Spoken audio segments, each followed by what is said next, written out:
You can go do that. Yeah, exactly.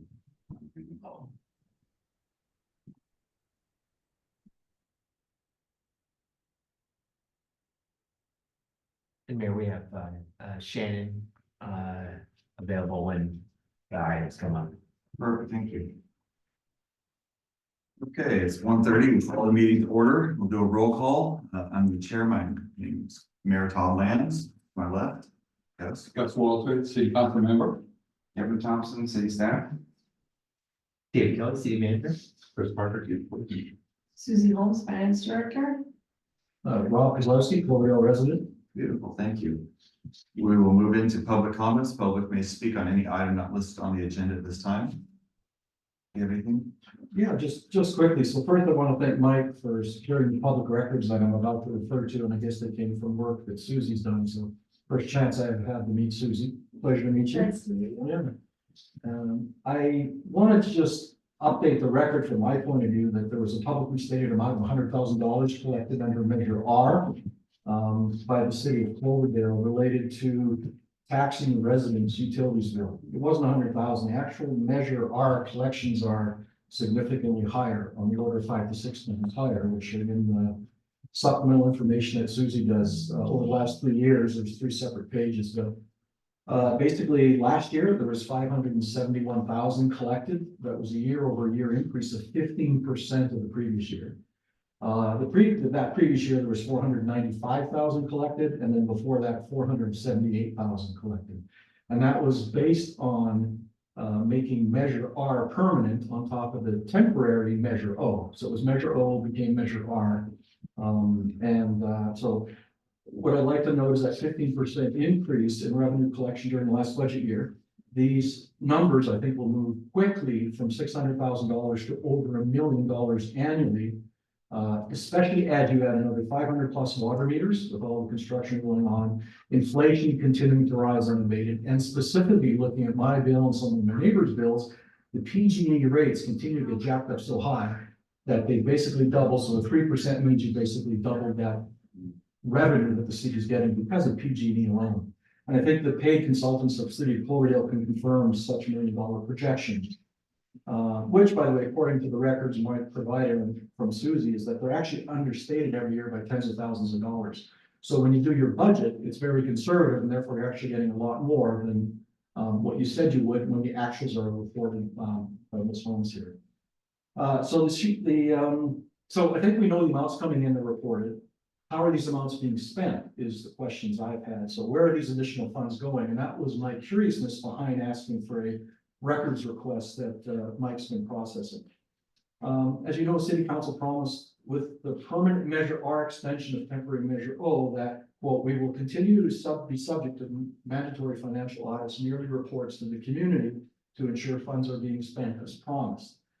Such an annual audit report, when located by folks like Mike and Susie, will surely tell us how much went to Measure R funding, which were, quote, for pothole repair and street maintenance, crime prevention, and parks and recreations programs, with repairing potholes in city streets as one of the top priorities for residents.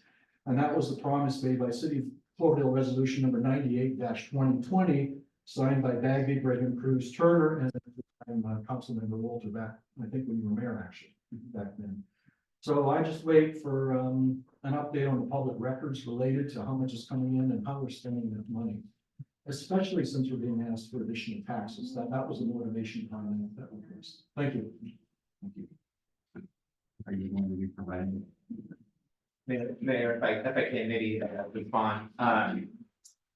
So just in terms of the well, first I want to say there's a lot to unpack in the comments that were made, which would require a full discussion, and I think maybe it's Too much for here. right. But we do conduct audits. Obviously, I think it's a parsing of the language in terms of the annual city audit versus a specific audit relative to Measure R. So all of our funds are audited, and those are accounted for in the audit. That's in terms of the records response that was provided. I think that the ask is for something, and the interpretation of the language is something different than what than what we're providing in terms of the annual financial audits. I think that was what the ballot measure was intended to reflect. That's But not what the language says. The language says there'll be. I'm not here to debate, Okay. Mayor, I'm just here Well, to I'm just- offer a perspective, but, I was offering a perspective that what the Measure R language was, as signed by the resolution by council. So David, so can you just keep clarifying for me? We can't discuss it. that's okay. fair Yeah. enough. yeah, so obviously it's a different interpretation that we're reflecting but I think that's why we want to bring this back and we can agendize it and we'll analyze the request in detail. The request was for records. We provided the records that we have. The inquiry is deeper than a PRA, though it's disguised as a Public Records Act. A Records Act suggests that we have a piece of paper that's a record that provided. And in this case, there isn't the specific record as to a question that's being asked about the use of UET funds. That's an answer that can be provided. It's just not a record. So just to note the difference between Records Act and an inquiry, and it's a very fair and good inquiry. I'm not suggesting that it's not. It's just trying to reflect the difference between complying with the Records Act and complying or addressing responsibly a request from a constituent about how local tax funds are being spent. And just that's why I'm trying to. Yeah, sort of the no, difference. that's a fair comment. The only add I would have to that is the resolution states that there would be an audit of the Measure R spending. What was that resolution number? Resolution 98 number dash- 098-2020. Quick question, Mr. Yeah, yes, sir. David, are you planning on bringing that back to this subcommittee? Will it be next month? And do you need a copy of the statement that was just read for you to address them? Yeah, I think we have, I Mr. can Guthoff, forward you the this CRA, specific- but, it's up to the subcommittee if you want to agendize under future discussion. So we can bring this back and fully unpack. The fact that this is prompted by the comment that I made during the town hall Mhm. makes me want to know more about it as well. Yeah, If right. I'm not informed or educated, I want to know. Right. So I think that, I mean, that by Well, itself. Todd, your comment was probably because you didn't have the data. The $100,000 number assumes I'm only paying $36. Once again, this is something we can't really Oh. discuss, put out. At the next meeting. Okay. Yes, I'd yes. be happy to- And on that. My point- comment was based off of what I was told we spent out of Measure R towards roads. Okay, you might have So, spent That's. stuff on Yes. parks. I don't know, so that's where we can. That's what I where we wanted to know. Yeah, and then and police, so. Mike's chiming in here. Okay. Hey, Mayor, I just want to clarify, do you want to add it as a future agenda item to this subcommittee or go straight to council? This one. Yes, I think it could be resolved here. This one. And- Okay, perfect. We haven't decided to cancel that meeting. It's later in the month, so it's certainly appropriate to do it with that, unless you decide otherwise. What's it'll be August. My request was before you finalize the thing for the Sonoma County on the different tax measures here, where the lawyers are working on. Yeah. Would be helpful. Gotcha. That was kind of my question for that, Todd, just because, Mayor, the next meeting is July 1, which traditionally we cancel with the July 4th holiday.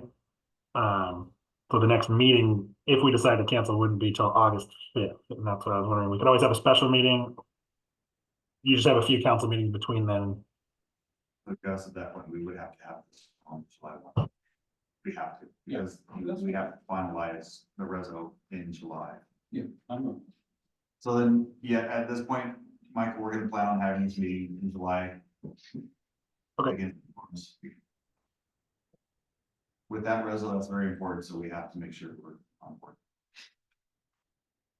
And Mayor, I'm just trying to point out that I think we fulfilled our obligations under the PRA. Absolutely, Yeah, that's but I think- different than this inquiry. Right. Yeah, I'm not hammering you on the speed of response, and I didn't mean to upset you, Mike, but it was more about getting to what my understanding was the audit results. Perfect, okay. Thank you. Any other public comments on any other items? Seeing none, we'll move on to the approval of minutes, May 6th minutes. Do we have the motion? So moved. Second? Anyone against? All right, passes. Moving to new business. E1, discussion, review police records technician class specifications. Okay, I'll introduce this item, the mayor and what's number. The included in your packet is an updated class spec for the police records technician. What's not, system just crashed here. Second.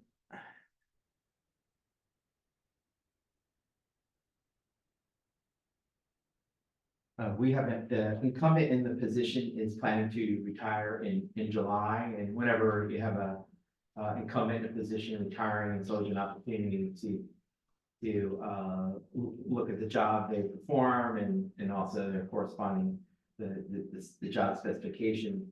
The incumbent has been a long-term valued employee for the city, has fulfilled a number of different roles in the position, including serving as supervisor for dispatch, overseeing records, as well as providing administrative support to the police chief and to the department.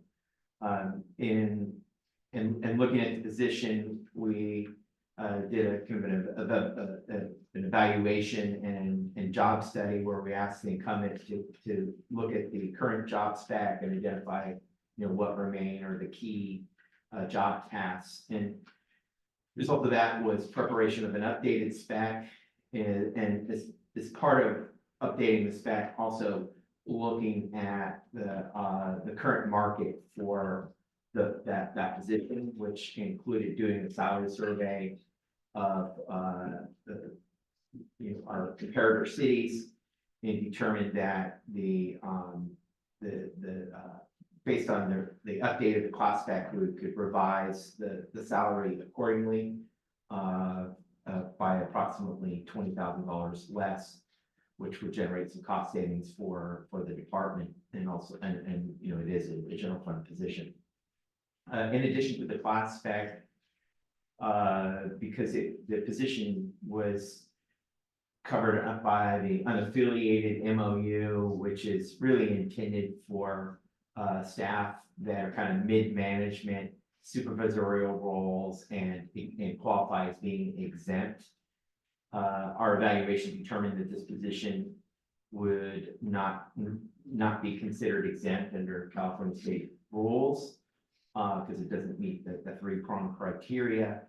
And so therefore, we need to kind of find a location for this job class.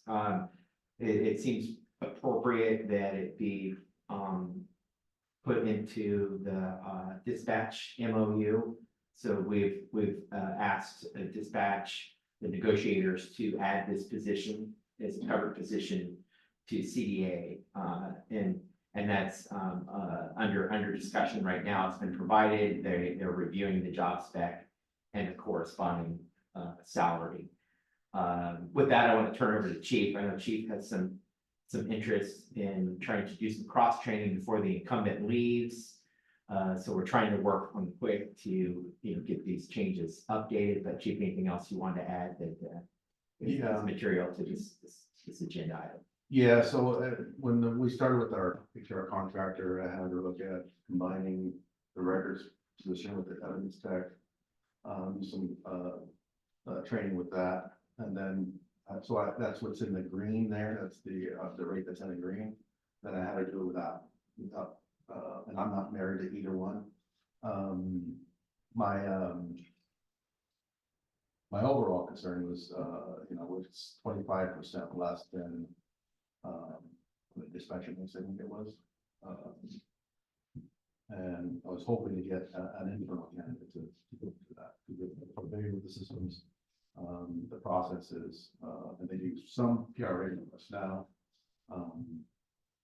If you're looking at meetings, we could go with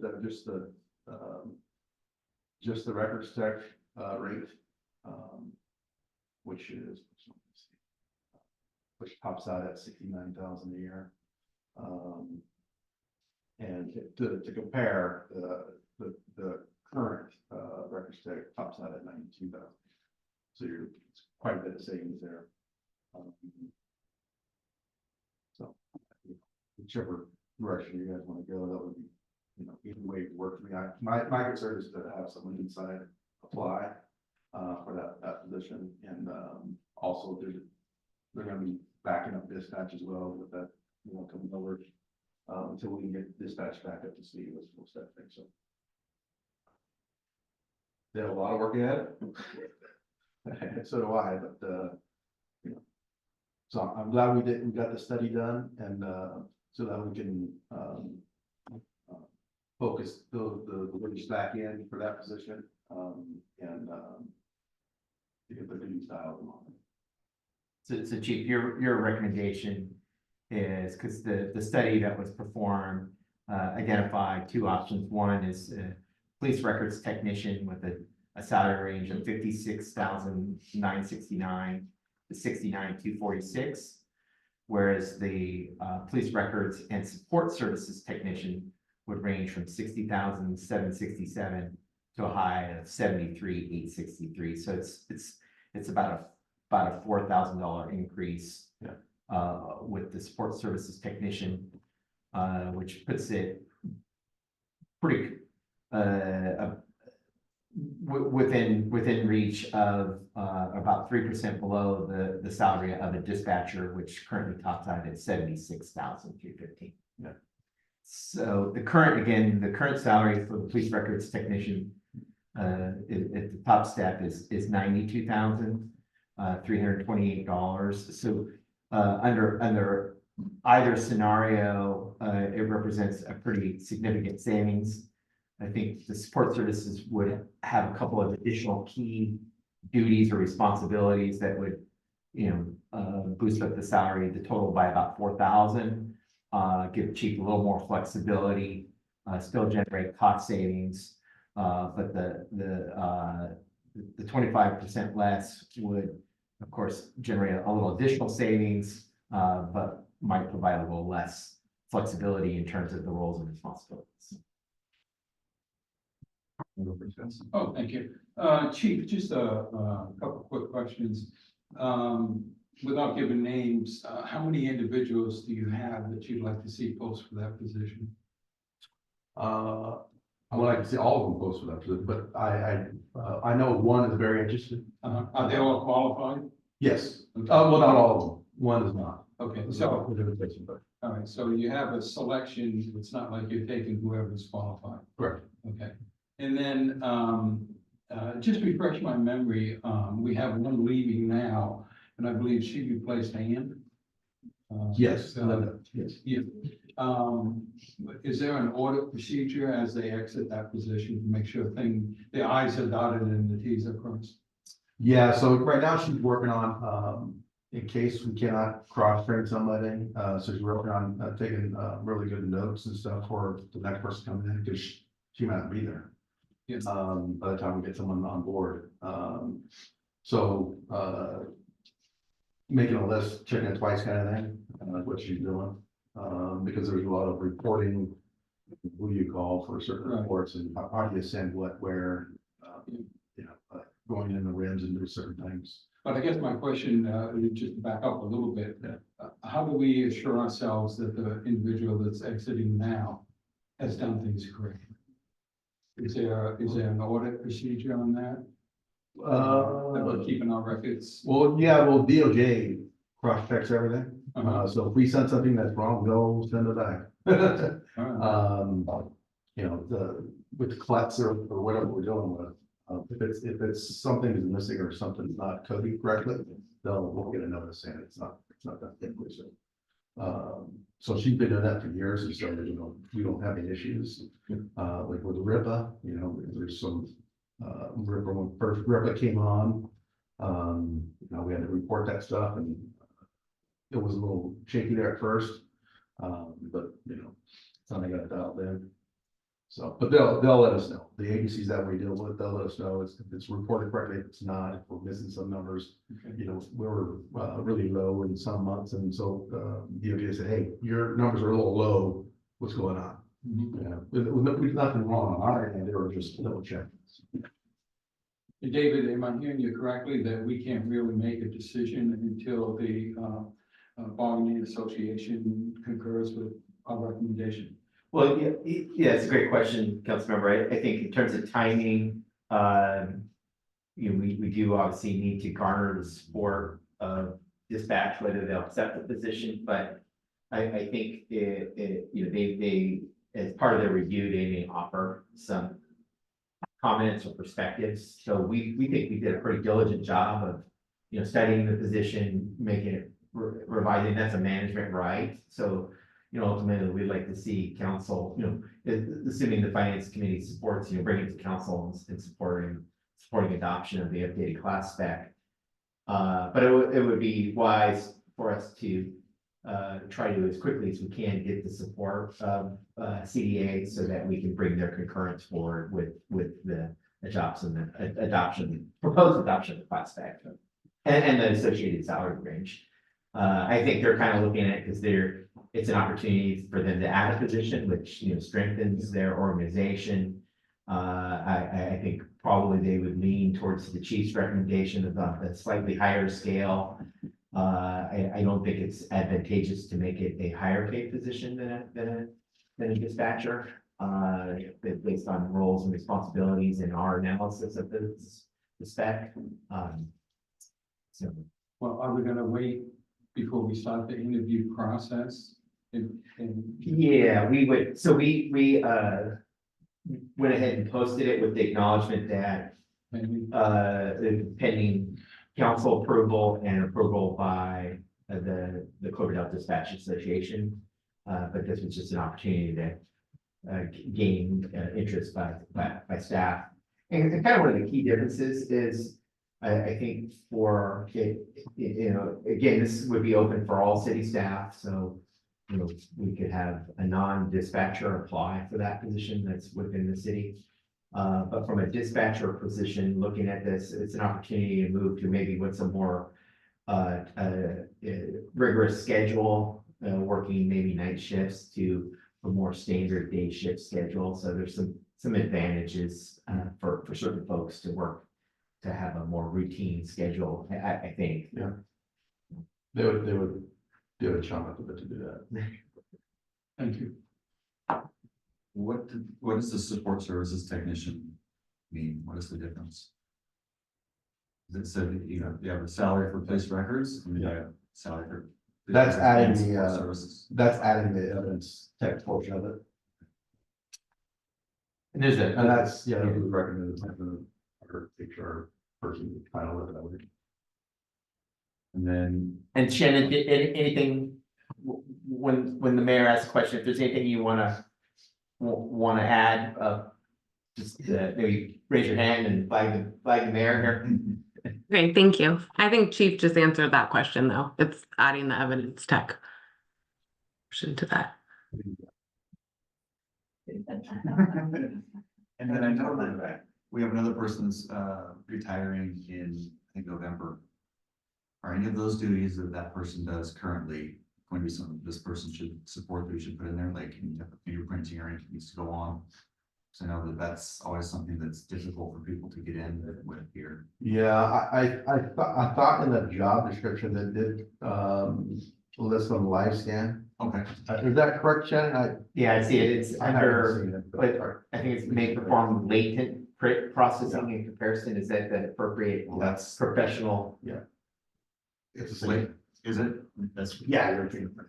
okay. So that sounds more like evidence versus live scan. I see what you're saying. I think there's some live scan wording in there. It does, yeah. On the top of page 2, it says may process manual fingerprints and administers the department's live There. scan program.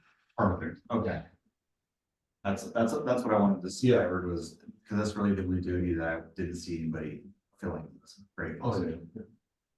And that's, I knew it was in there. and that's what the support services. Right, component, and that was making sure that we had the CSO and this covered, and I think that it sounds like it we do.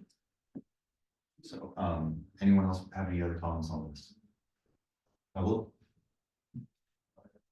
seeing the savings and you working with your budget, Chief, that's awesome. I would recommend, personally, I would recommend the one's 20% less than market for this as a support services technician. Yes. Yeah, I'd like to see 20% less too, but same token, filling the position is probably number one. And it's always good to do it internally. Absolutely. Well, we'll work, we hear the direction, and I think the chief thanks you for that, including the support services component, and we'll make sure that that's reflected in the draft description that's provided to dispatch, and hopefully we get their support in mind and we can move forward quickly. Great. Good. Thank you. This will come to council. All right, we'll move on to E2, update CalPERS industrial disability retirement policy. Okay, so our current policy, well, first of all, let me just take a step back. Our CalPERS does require that we have a resolution on file, providing our, designating the authority and with the process and procedures for disability retirement. That last was done in 2005. PERS updated their industrial disability requirements in 2019. So there was about a 14-year period there that there was no updates from PERS, but now it's been about 5 years since PERS updated their requirements, and they in order for us to qualify for industrial disability through the PERS process, it's we have to bring forward an updated resolution that spells out specifically the procedures for taking an employee through that IDR process. And there's a couple of things that I wanted to ask Shannon to kind of give a high level perspective on the key changes. So Shannon, if you could just maybe bullet point those key changes. Yes, CalPERS is requiring a more detailed list or more detailed requirements of our process and procedures in determining an industrial disability. So we have to certify that the determination was made on a competent medical determination. We have to indicate that the finding it was found to be substantially incapacitated for the performance of the usual duties of the position. We need to indicate whether it was a cause of an industrial disability or a disability outside of the workplace. And we have to indicate that there is no third party or possibility of third party liability. So it's quite a lengthy process. There's actually like 10 steps that we have, or 9 steps that we have to go through in making this determination. So, and this all needs to be part of our resolution as to what the process is. So that is what we're doing. We're just bringing it up to what CalPERS currently requires. So if there is one in the future, they won't deny it, because I've heard that they have been denying some of the industrial disability applications if the current resolution does not meet their current standards. So I just want to get the feedback of mayor if there's any objections or concerns with bringing this forward. And I think it's a good time, since the policies hasn't been updated since 2005 and the PERS regulations changed in 2019. So it's just a good opportunity to bring forward, make sure we're current. That way, if we do need to pursue industrial disability retirement, particularly for any of our public safety, we're in full compliance with PERS. Because if not, it could hamper that process. And is that those 9 steps that we have to take? Every city has to take those same 9 steps statewide? Correct. Yes, that is correct. And this is only for local safety. It's not for miscellaneous employees. It only applies to local safety. But CalPERS released a circular letter back in 2019 that states what needs to be done exactly. And all of those answers are somewhat subjective, right? Wouldn't you think, the 9 answers that you have to give with a And statement? it's just a process that we have to go through. It's almost like checking boxes that they meet these criteria, so. But what about the one since 2019? Have we had anyone go out under the old resolution that we have to fix, or is this something that we've never tested before? No, we haven't had any go out since then. They wouldn't have approved it if it didn't meet their criteria at that time. Thank you. Step in the right direction. Thank you. Thank you for making time And we'll bring this forward. as quickly as possible. It, probably next, I think Shannon, next council meeting next week. I think so. I think it's on that agenda. Yes. Thank you, Shannon. Thanks. All right, well, anything else for anyone in the public? No? Move on to Cloverdale domain extension, AB 1637. Okay, this, the domain extension is in relationship to our website. Currently, we, our website is www.cloverdale.net. There is, legislation that is directing, government entities to move to a .gov and away from .net or .com. So Mike, our city clerk, has been diligently working through the federal bureaucracy associated with applying for our .gov address. And I think because there are multiple Cloverdales, the requirement for us is going to be a Cloverdale ca.gov to hopefully we're not confused with Canada.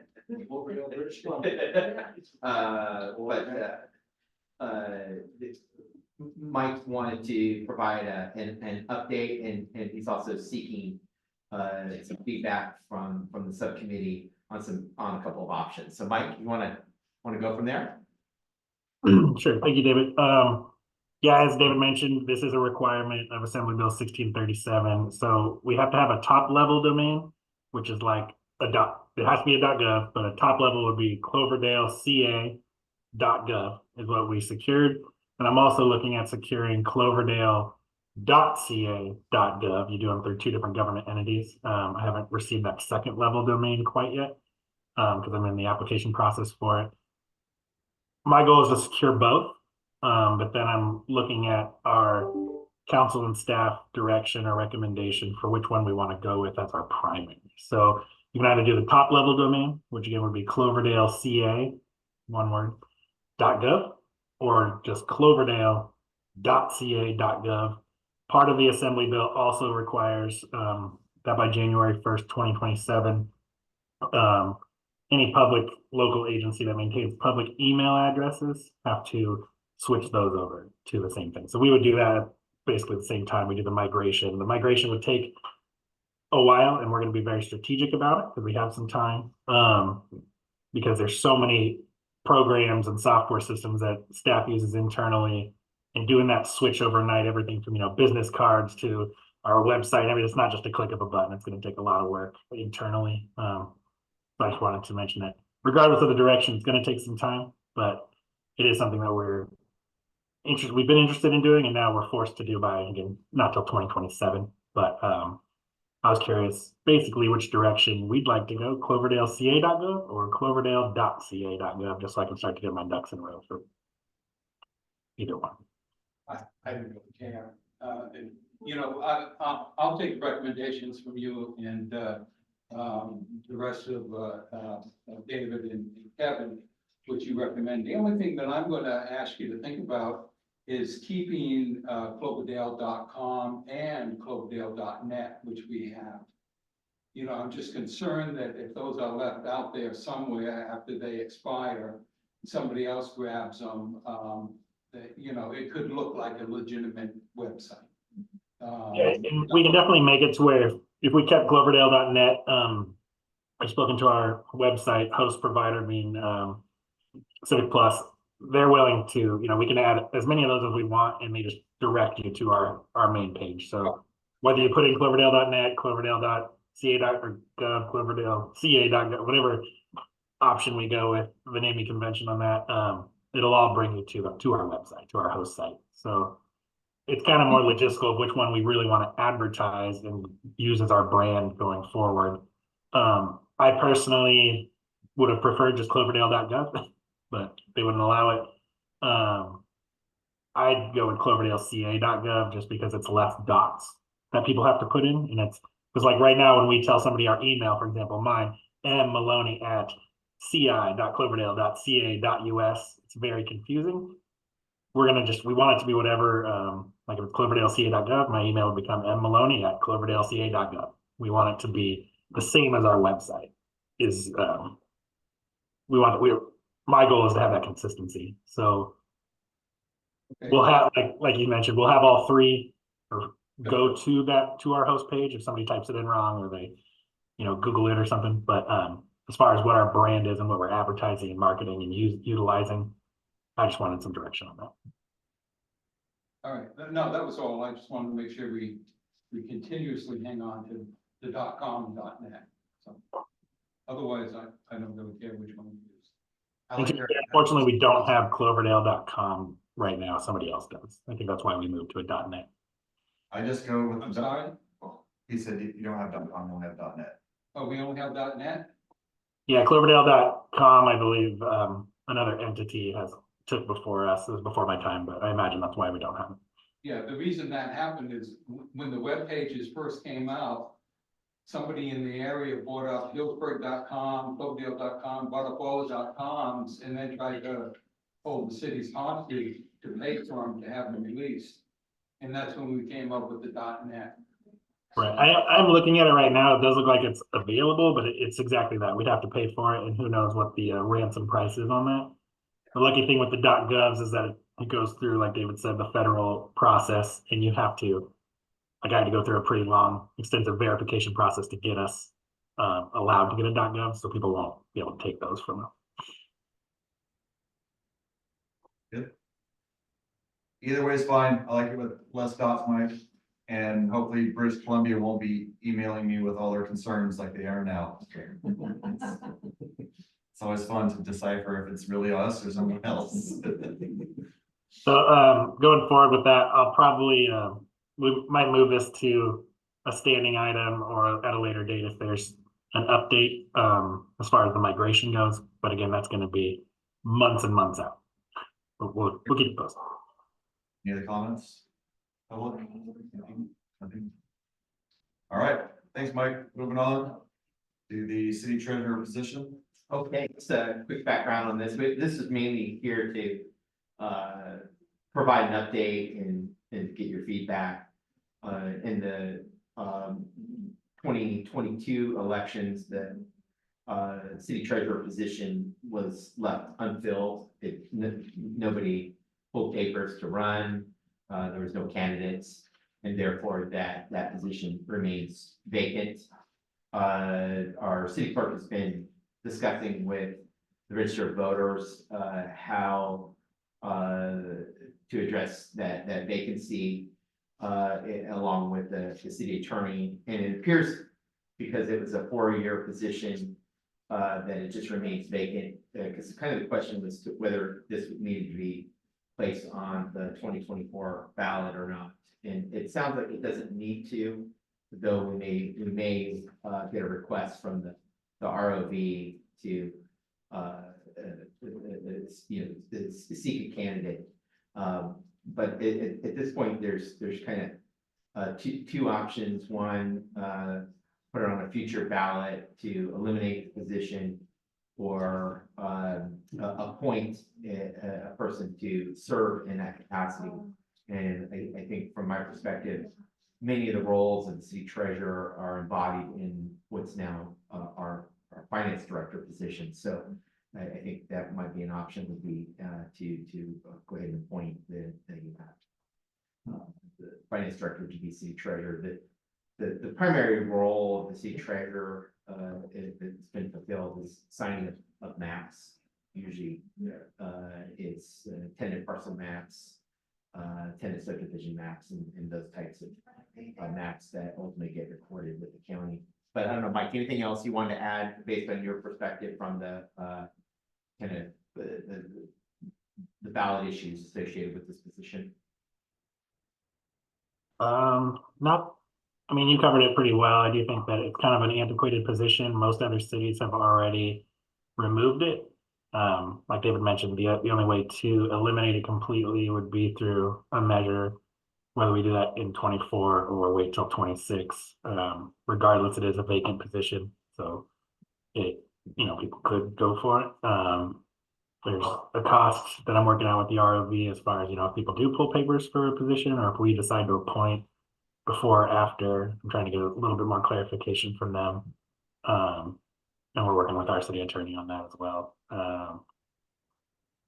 But yeah, I think that we've kind of discussed it in the past as one that we're looking at doing in 22, but I ended up not doing that. So we're looking at how we want to resolve it, and we're looking at how council would like to, potentially provide us direction. I know that we don't have quite as much information as I'd like to provide. I was hoping the registrar of voters would get back to me by now, with more information to help, make a decision, but how we want to move forward with this position. Does our charter require that we maintain the position of treasurer within the structure? Currently, yes, because we still have the position. But again, since the treasurer's been vacant for a few years now, and like David said, nobody ran for it.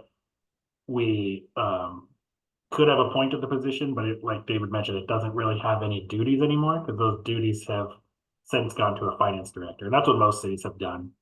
They've eliminated the position because they've, have a finance director and staff utilizing those things. So now the position currently only signs maps. Well, I remember when we had Michelle Winterbottom, I believe Rob Daly, former police chief, was the treasurer. Michelle, of course, was our city clerk. And we put it out there to have both positions eliminated. Michelle didn't run, and that position was eliminated and was changed to an appointed position by the city council. Rob Daly ran, and he had considerable amount of support. But I just want to make sure if we do away with the treasurer's position that, do we change it to an appointed position and appoint someone? Or can we just let it go and not violate our corporate structure with the state? That's all I'm asking.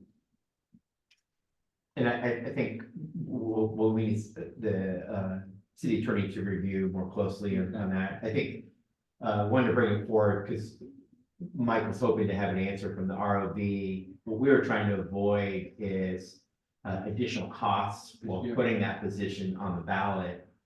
Because last time they charged us for it even though no one ran, and so we were trying to just reduce expenses. I think it's not obligated to put it on. Ultimately, to eliminate the position, it's got to go on. It's got to go before the voters. And I think timing wise, we were thinking the 2026 election. But it was just a reflection if there was going to be that given the cost, if there was going to be significant costs, then it might make sense to do it sooner. But it sounds like since it's a 4-year position, we technically, unless the ROV really pushes it, shouldn't have to put it on until the 2026. Yeah. In the meantime, appoint a person to sit, a position to serve in that. I kind of got ahead of us, but Yeah. They did mention to me, I'm looking at a note that I have, they said if one person filed for treasurer and there's no measure or city council races, treasurer would not have to appear on the ballot. But if there are any measures or city council races on the ballot, the treasurer position will also be on the ballot, regardless of if anyone filed for it. And that's what happened last time, because the position is vacant. So yeah, kind of an if then situation, so. I just ask either way we don't put it on 2024. Okay. Way too much going on. It will look, no matter how much information we put out there, it would still look or could look like a conspiracy theory or like it was. And that's not the deal at all. Right. Want to make sure that when we do it, it's on a lesser ballot. So are we gonna bring this back at some future date to decide? I think the best, we spoke with our city attorney this morning, that with that in mind, looking at it potentially in 2026, eliminating it if possible, but go through the 2024 election and ballot measures, et cetera, as normal. Based on the results of that, if somebody files for it or not, there's different scenarios, but if nobody does, then potentially we would appoint somebody to that position, which could be our finance director, after the results come out in December, just so that the position's not vacant for another 4 years. Because that's what the ROV was, they weren't frustrated with, but they definitely pointed it out to us that it's, either needs to be an elected position or a filled position by appointment, that the vacancy caused some issue. And our finance director does an excellent job, Thank you. but from a transparency, I don't know if we want our treasurer being our finance director. It's almost like it should be an independent individual with eyes on everything else. Which is what we did down in the past, as I understand it so Yeah. far. Correct. Yeah, in the past, it's been a member of the public that's either been elected or appointed. But we didn't have anybody last time, so we just need an interested party. Well, I'd be interested to hear what the ROV says and we can go from there. Okay. Anything from the public? Yeah, I'd say don't waste the money for a new ballot measure. We already do audits of the reports, which seem to be really good since what I was sent, they went through and they're quite long, but they seem quite very complete and well done. And I would even say don't waste the money on another property bond measure, but that's for another day. Way to sneak that in there. Sorry. Stick to the agenda. I'm trying to. All right, we're gonna Good go. one, Rob. You're gonna F1 understanding items, the Measure P cannabis report, any updates? Well, I just wanted to point out that, when the agenda was published, the excise tax report was not included because it hadn't been updated because of it's just a timing issue because, cannabis businesses had until Friday to, at 5 o'clock. And some of them probably drop it in the mailbox on Saturday or Sunday, to be able to include the report in the agenda packet, which was published on Thursday, but included in your packet is the most recent updated Measure P report as of today that reflected payments. And there are 2 businesses that we are trying to work with to get them caught up on their behind on their taxes and paying payments. So just keep that in mind when we come back and say How far behind? 3 months. So it seems across the county, we're spending more to oversee some of these businesses than we are bringing in, so it seems. So this is something that we've actually all. Yeah, okay, yeah. We're actually, we had this talk this morning. We lowered the taxes a year ago, right? Almost 2 years ago now. So what the county and everyone else is doing, and so now it's time for us to reassess and see where we match up. Yeah, that's why you're getting some pushback on things like Measure R from people like me, is because why aren't we rolling that one back, but we're rolling back guys that stink up my yard. So no, that's why this is on here, so we can track it and then figure out where we need to be. So I appreciate it. Anything else from anyone? All right, move on to the water rate revenue tracking worksheet.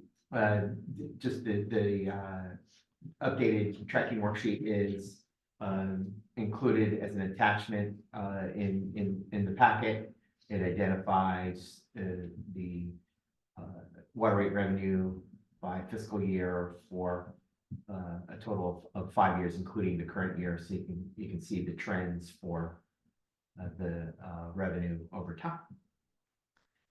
So far we're on target to be up about $128,000 year over year, but we haven't collected June yet. So depending on the payment for June water, we'll get a kind of a final number, and that's important because the projects that we carry out were predicated on those rate increases generating additional revenue. Unfortunately, during that rate increase period, we did see, because of the drought, a pretty significant impact to revenues and a slow growth in revenue. But again, for transparency purposes, this is made available, and it's it's something we look at closely. Is the state still reimbursing us on delinquent water bills? Not any longer, No more? no. Yeah, we had a pretty good success at leveraging the state's programs for those customers who have challenges paying their water bills, and it really helped out our water utility in collecting some of the late payments that I don't think we would have if it was not for what was called the Low Income Household Water Program. So it helped out quite a few of our customers, and anybody who was late, any customers that were late, were kind of provided the contact information and to get enrolled in the program, and to get that financial support. I don't know, Susie, you have a round number in terms of, probably what we're talking about in terms of additional support, 50, Yeah, 75,000? I think we received 50 and 15, so 65,000. And 65,000. And also, just to point out that, there was an increase of like $78,000 this month, which of course people are using more water, but also because we're, changing out the meters, some of the meters are, there's a delay, and so they're getting multiple reads in this month. So, that's part of the reason why there's such a. That was my- And David, we had talked before about the effect that Bear Republic no longer being in business in town, with how that would affect us. Are we gonna take a pretty good hit on our income because of them? Yeah, I think the bills were, just, without being too specific, it was somewhere between 10 and 20,000 a month, and they're no longer a customer of ours. So, that's they were one of our largest water users, so they're no longer. We didn't lose any money on that when they closed, did we? No. Well, there was an outstanding water bill, and the way that works is it becomes an obligation of the property. If that bill, we were trying to make arrangements for when the property was being purchased to have that be covered as part of escrow, and I don't know if they did that or not, Susie. If not, we should probably, we'll need to move forward with getting the lien recorded. I feel confident that it was paid, but I'll check that.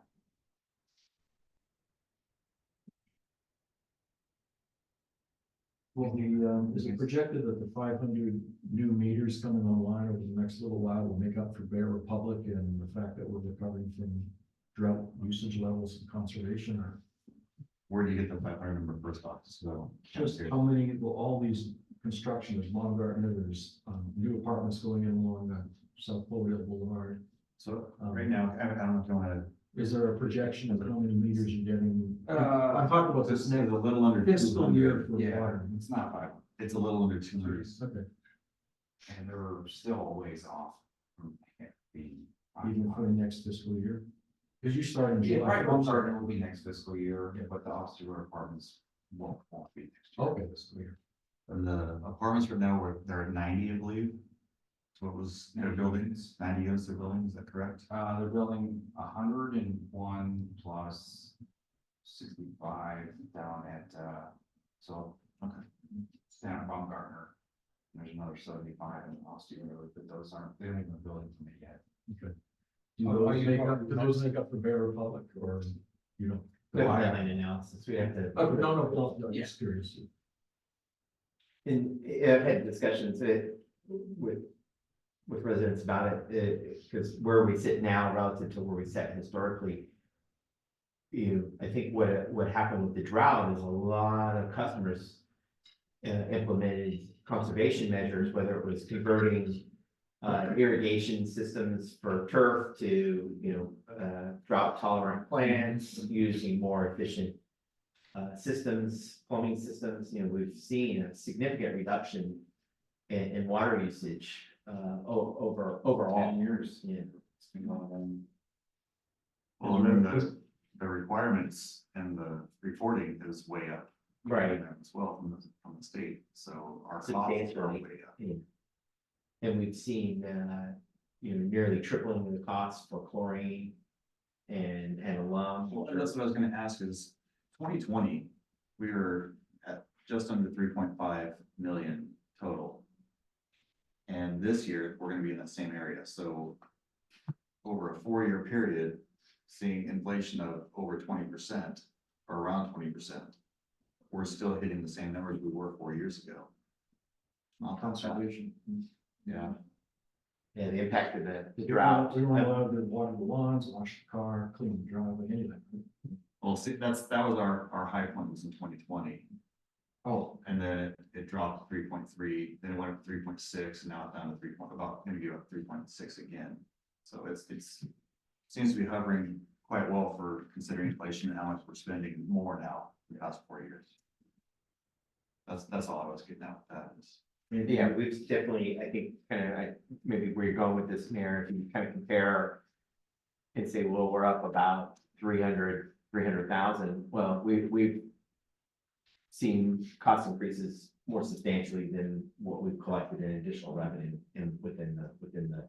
Cost kept up with Within the last inflation, 35. it's almost 700,000. Which I don't have the numbers in front of me, but I know we brought it to council because we had to do a budget adjustment because our chlorine budget just was shot out of the water. is it heresy to have a program where the city promotes more water use? I thought that. Credit No, I recommended that and Lots of storage and chastised. I don't see why that would be the case, because we're flush with water this last couple of years. Yeah. I agree with you, Rob. It's a balancing act because we know we go between an abundance of water to a drought conditions in a matter of a short period of time. And so that messaging gets really The confusing. confusing is, we never enjoy the abundance, we just suffer under the restrictions. The chicken little theory. But the other thing that's of interest here, if I could, there, the year over year, I think, there's that $128,000, but if you look at it, with that loan that was taken out for solar panels and stuff, there's a $386,000 interest payment that more than eats up this year over year increase. So have you guys looked into paying off the loan quicker, that kind of thing, because the interest payments will eat up all the additional revenue you're getting. And if you add up all the interest payments over that, I can't remember how many years it is, Susie, but for that $7 million loan, you're gonna have $2 million in interest payments if it's not paid off early. And how many water projects does that impact?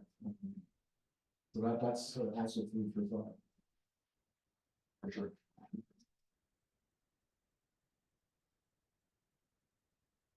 This is no answer.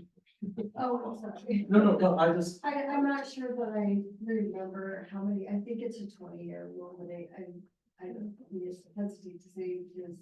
I mean, because as you know, in any loan, you're paying all the interest up front, and then at the back end, you're. Well, I think you have to look at what it saved us too. Yeah. From an electric standpoint. It's supposed to pay for itself. Yeah. My own numbers show it doesn't, but I mean, that doesn't matter because you have consultants show that it did. I'm assuming inverters never fail and all that kind of stuff. Oh, boy. So, yeah. And that's not to be negative, it's more the reality of what's coming down the track. Well, and how can you save another dollar? Absolutely. We agree and always look for other input, so. Yeah. All right, what's next? Let's see here. Where we at? The grants, grant writing, investment options and tracking. Any updates, David?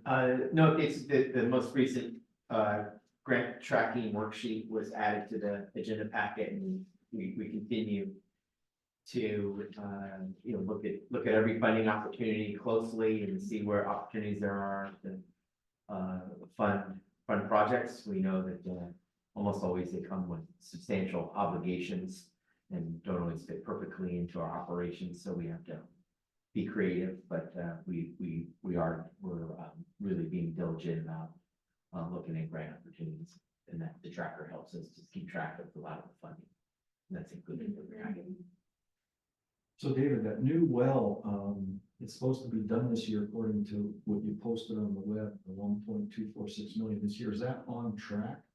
So we have a DWR grant, multi-benefit grant. There's two components, two well components to that. It's well 7 and 8, a new well and a rehab of an existing well. Those projects, both of those are in process as we speak. Very likely that the rehabilitation project, as we're doing our due diligence, determine it probably will end up just being a new well, because by the time you rehab the existing well, it looks like it's gonna make sense to just build or construct and drill a new well just adjacent to the existing well. So those, we have pretty strict timelines with respect to our DWR grant, and we're doing everything to move that forward. Our city engineers leading up that process, and we're giving routine updates at the Public Works Subcommittee. So I think they're on track, and hopefully these drilling new wells can be tricky. Hopefully they go well, and we have they produce more than what our existing wells do, but also are they'll have all new infrastructure and will last a long time. According to this slide, that will be done this year, 2024, the new well.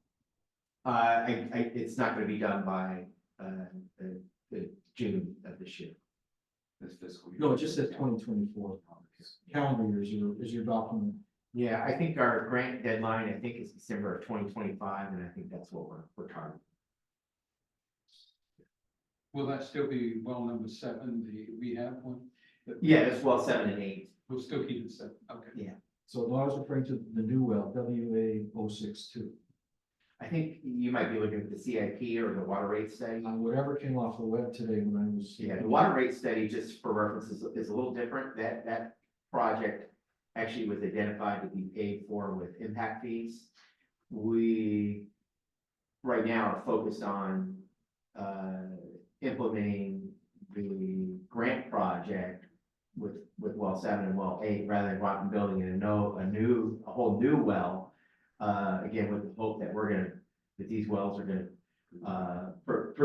increase our available supply of water, and again end up with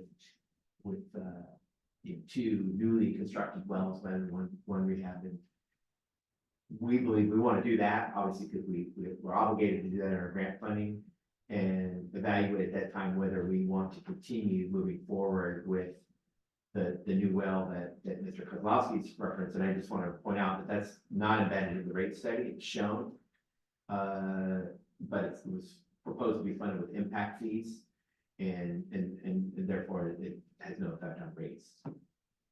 So we're not doing the new well. No, I'm not saying we're not doing a new well. I'm saying This year, you're not doing. we're doing 2 wells as part of our DWR grant, well 7 and well 8, which would be in effect 2 new wells. What they would replace 2 existing wells. Once those are completed, we'll evaluate whether it's necessary to do an additional new well. Remember that the rate study was done prior to us getting grants. Is when we were doing the rate study, council, the community and members of the community said, go out, get grants, get grants, get grants. Well, we did. And what they funded was the rehab and replacement of well 7 and well 8. So that's why we prioritize those based on the funding that was made available. If at the time those are done, there's a decision to let's construct another well, then we will look at that. And that's done with impact fees if we. Right. That would be the intent.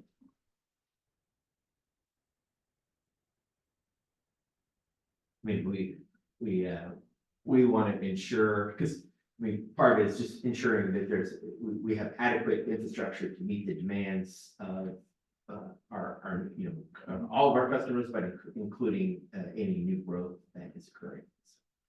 So with this well replacement 7, well rehabilitation 8 projects, you'll have plenty of water to address the, what, 200 meters in the next year and a half or so?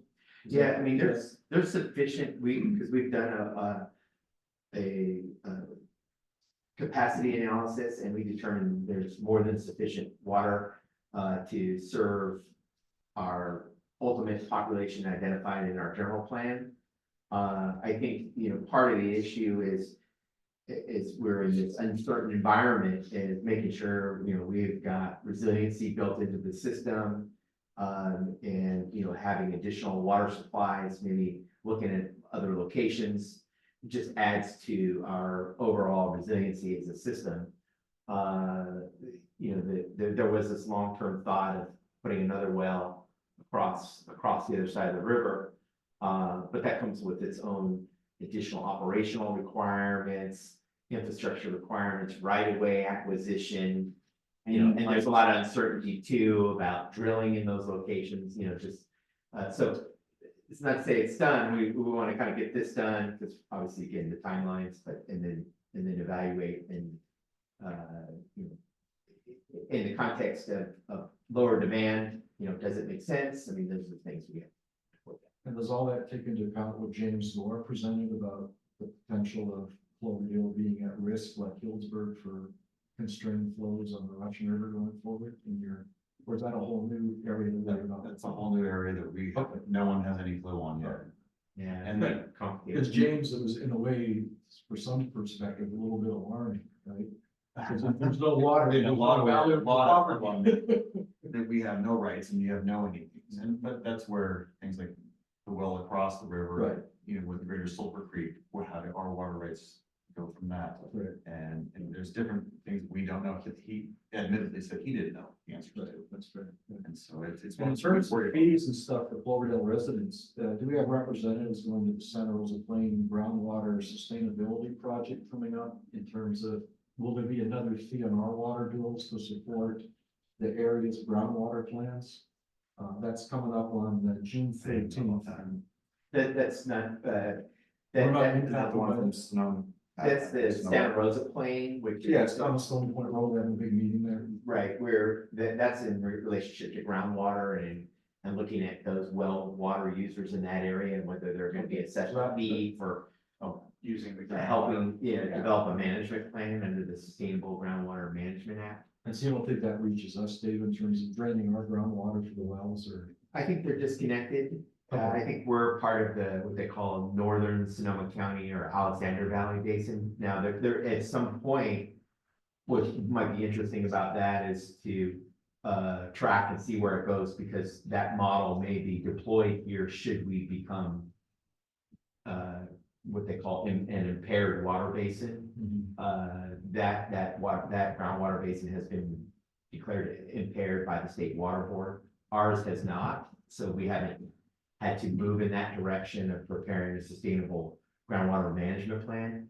So any fees would be Santa Rosa local, not Sonoma County. The reason I'm concerned is that would be potentially another fee on our water bill, just like this proposal for a regional bond, where you guys have done a great job doing low income housing. And here we are, that there's a potential for a bond measure to send our property taxes to 8 other counties or other cities in this county. That's Right, no, good question. There's actually 3 of these in the county now. One in Petaluma, one in Sonoma Valley, and then Santa Rosa Plain. Each of those should be independent geographically in terms of where, if there are fees that come up, and that's part of the challenge is that how do you pay for this, right? Well, you're gonna look to those residents or those benefits or those businesses or those residents that benefit from, from it being in it, and they can be imposed a fee. Most likely, the Sonoma Water is going to be the entity that oversees that, and they're going to be the responsible party to try to manage that. I guess where I'm answering your question, Mr. Kozlowski, is that may become something that happens in our basin and could become a discussion around fee, but that's not tied to the Santa Rosa Plain. right. Well, like anything else, I think most residents are happy to pay their taxes and fees for Cloverdale schools, Cloverdale infrastructure. You know, if there's a tax-based requirement, can we do it more equitably, like maybe a sales tax is the way to go, but not keep jacking up Measure R and that kind of stuff. So that's the motivation behind some of these comments. Anyways, thank you. All right, we're moving on to the finance director report. Thank you. Great. Anything on the R3C, David? Yeah, so this was reported at the Public Works Subcommittee that a memorandum of agreement establishing the Town of Windsor Biosolids Collaborative has been developed. It's been reviewed by our city attorney. And we are planning to bring this forward for council support. There's no real obligation here other than to commit in the future that our biosolids to their plant. So I think overall it's being well received throughout the county to have a local facility where biosolids can be delivered, because it should in theory reduce our cost for trucking that material out of here. So council will be asked, because the town is seeking funding through the Environmental Protection Agency, and the EPA is seeking documentation that you will get the support of your local cities in providing the biosolids materials for this project. So we plan on bringing this forward to get council authorization to enter into the collaborative MOU with the county. Great. Code enforcement activities? No real code enforcement. I let them know that we aren't going to be renewing, so we're winding down. There's a couple of cases I'll take over that some fees were, some judgments were leaned against them, and I'm just gonna work with the property owner to get it cleaned up, and then we may potentially bring those fees to the council for a reduction, provided the property owner cleans it up and gets it to our satisfaction. So, Great. Chief report? Nothing I can talk about, but we are working on some cases, but our recruits, so to speak, are employee new people. One graduates next week, one starts next month, at the academy. So we're preparing for the new officer to come on and train her. That PTO meeting tomorrow regarding her training. She has a big test on the 10th and the 11th, and hopefully she's confident, so she will do well. Chief, I always ask this question, both of them local people? Cloverdale. One currently he works at Papa's. Hmm. The other one is out of Lakeport. Lakeport? And she's in the lead academy, it's Siskiyou County. So Nice. And the one with Parker's, we paid for that and he went under on. he starts in, he'll start in July, we paid him to go to the academy. Gotcha. The other one put themselves through, we're hiring them right when they get out there. So they'll have the incentive that goes along with it, which is, it's not much, but you guys approved a while back.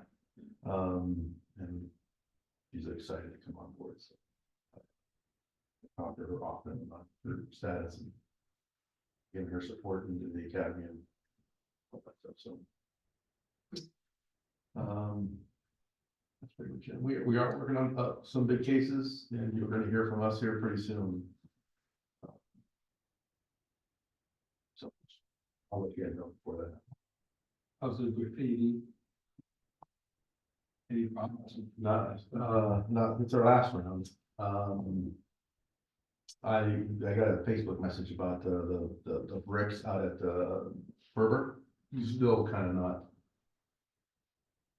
You can kind of still see the painting on the bricks, and I don't know how to fix that, but. You know, I don't think we do, but just out of curiosity, you know, the southern border is becoming an entry point. That's pretty much unchecked.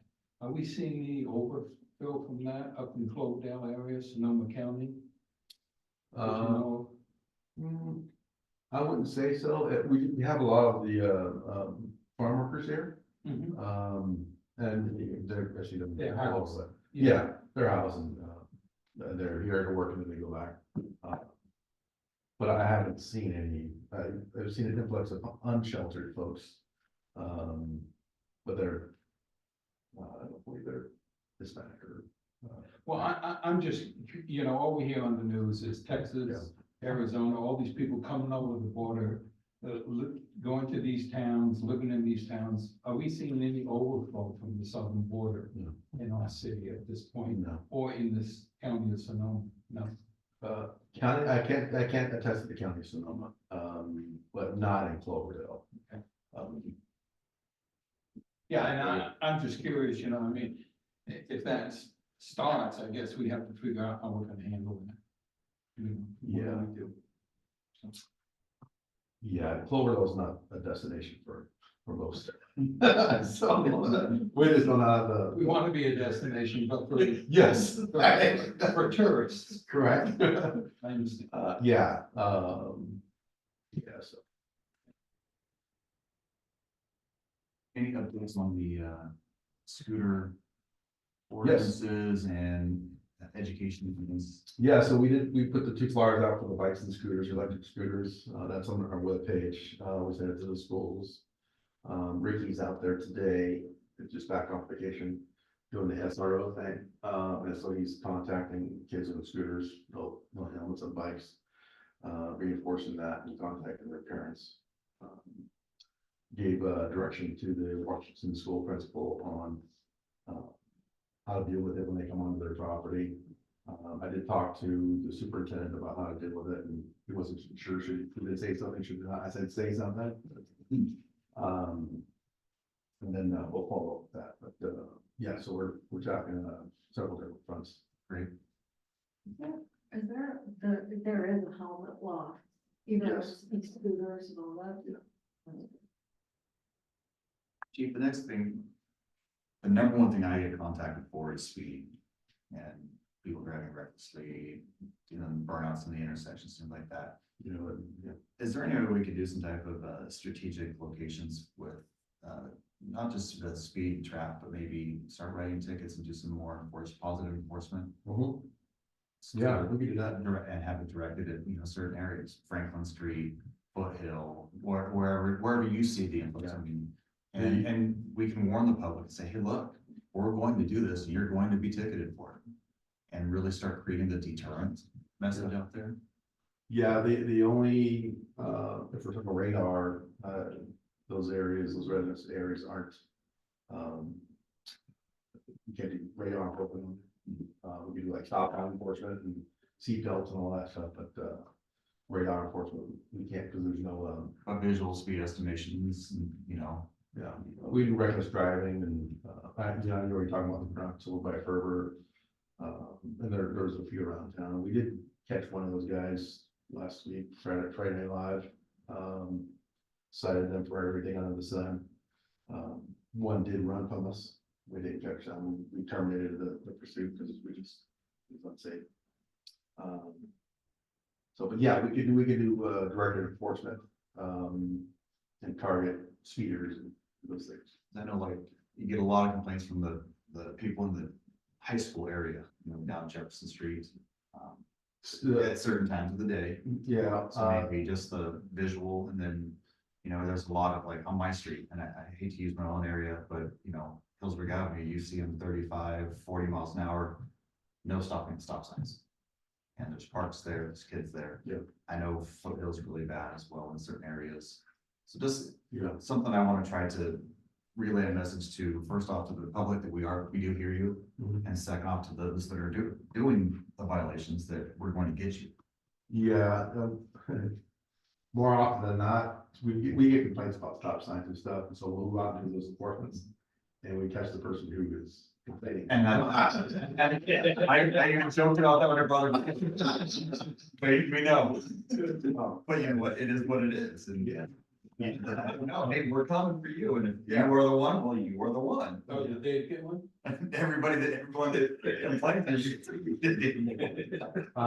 Just so you know, so on the school front, the school is addressing the kids who are driving to school unlicensed. Unlicensed? Yeah, park around the corner. Yeah, and we're also building that as well, so.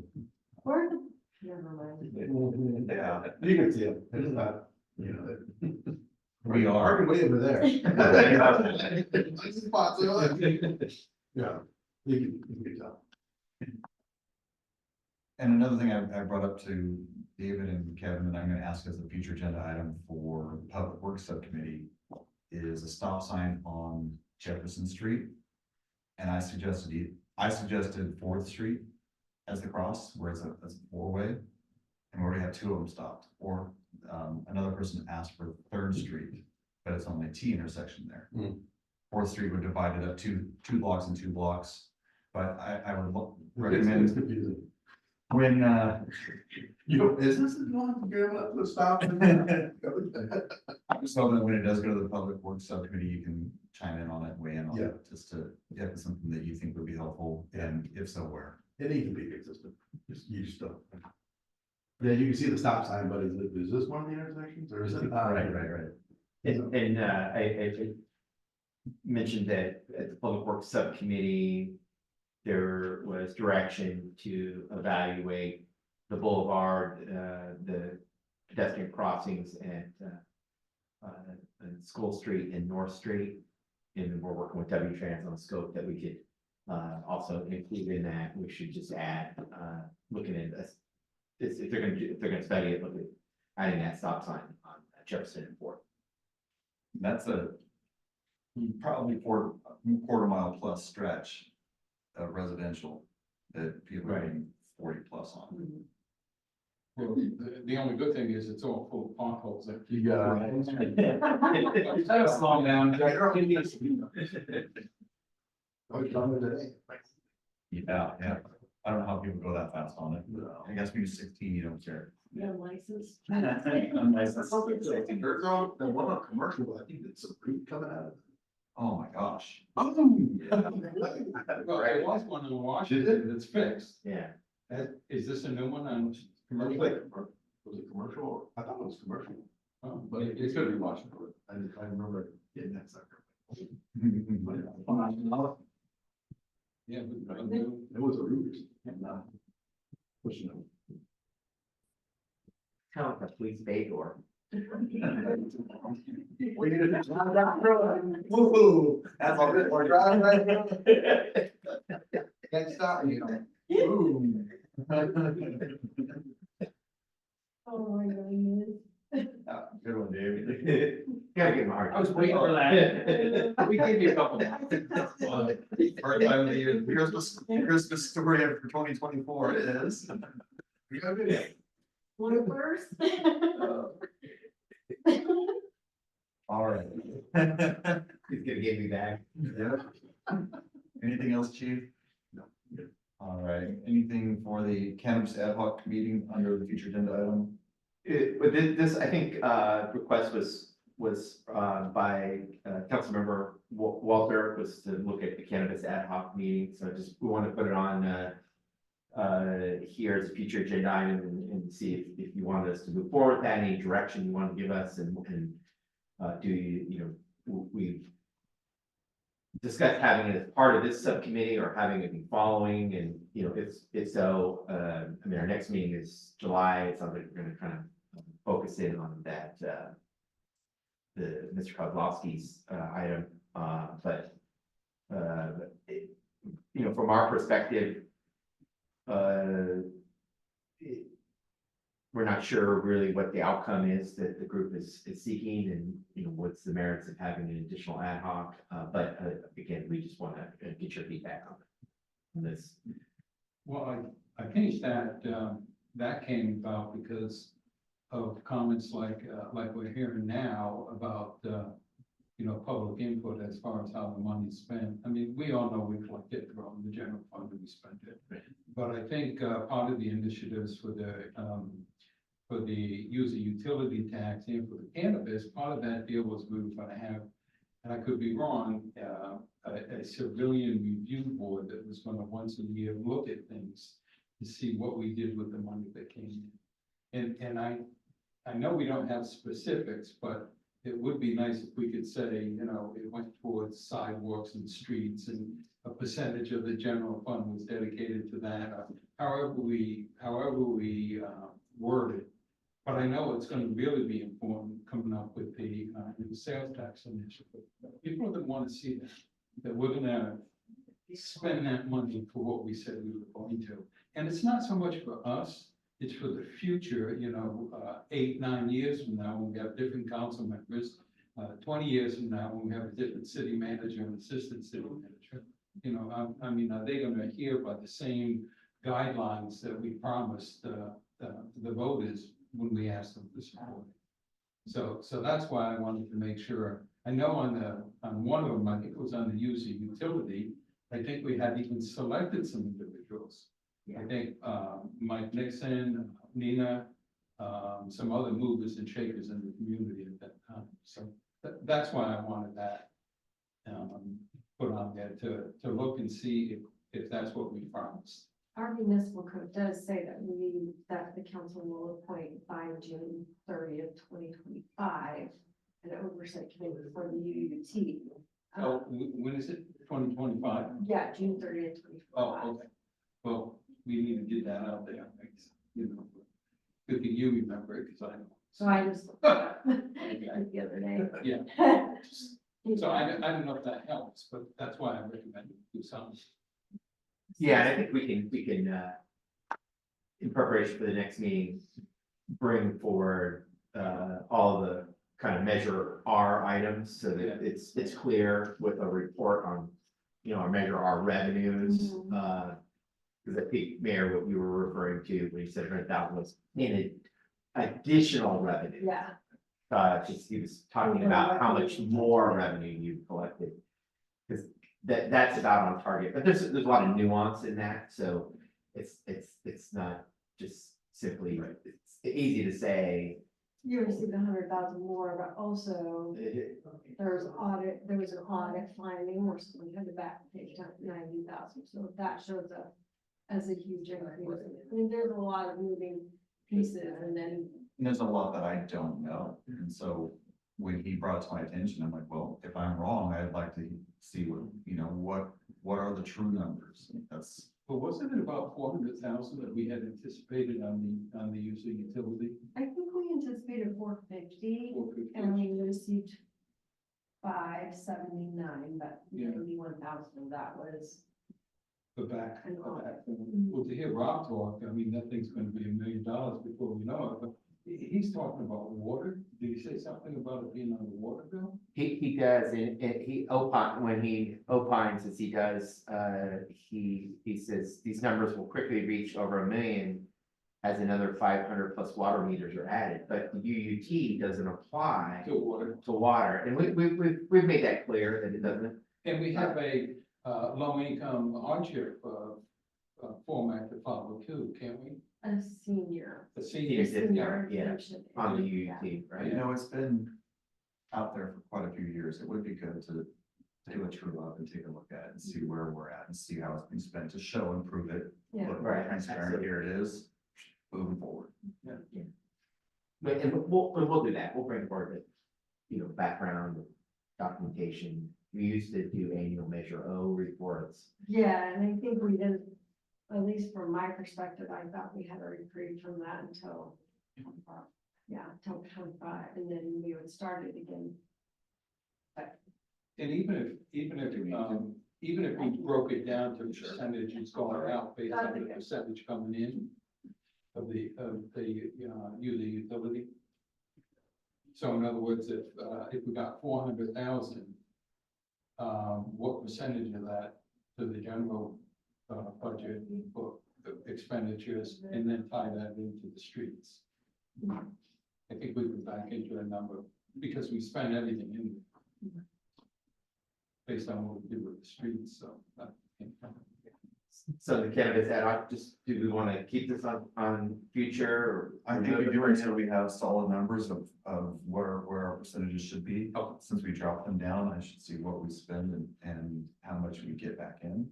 Because I know Sean Beauvais was going to do some, whether he was qualified or not, I don't know, but he was going to provide some type of quarterly training at the high school.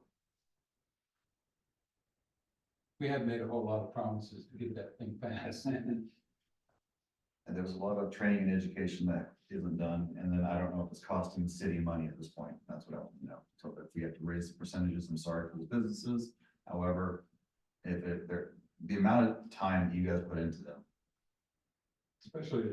I need to know that it's worth it, for the city, unfortunately. And then the vacant property ordinance, I know Kevin, you said you're working on that, so. Yeah. Whenever you get it. Any other future agenda items? Well, we had also asked for a receivership sale of property within the city limits on the car wash. Yeah, I think on that, Councilmember, we'll put that under closed session, because since there'll be under kind of real property negotiations. Just I'll work with the mayor and pick a date that works. Anything else? Great, I've added the Measure R audit to that future agenda item list. thank you. All right, adjourn at 3 o'clock. Thank you all. Who would be? We don't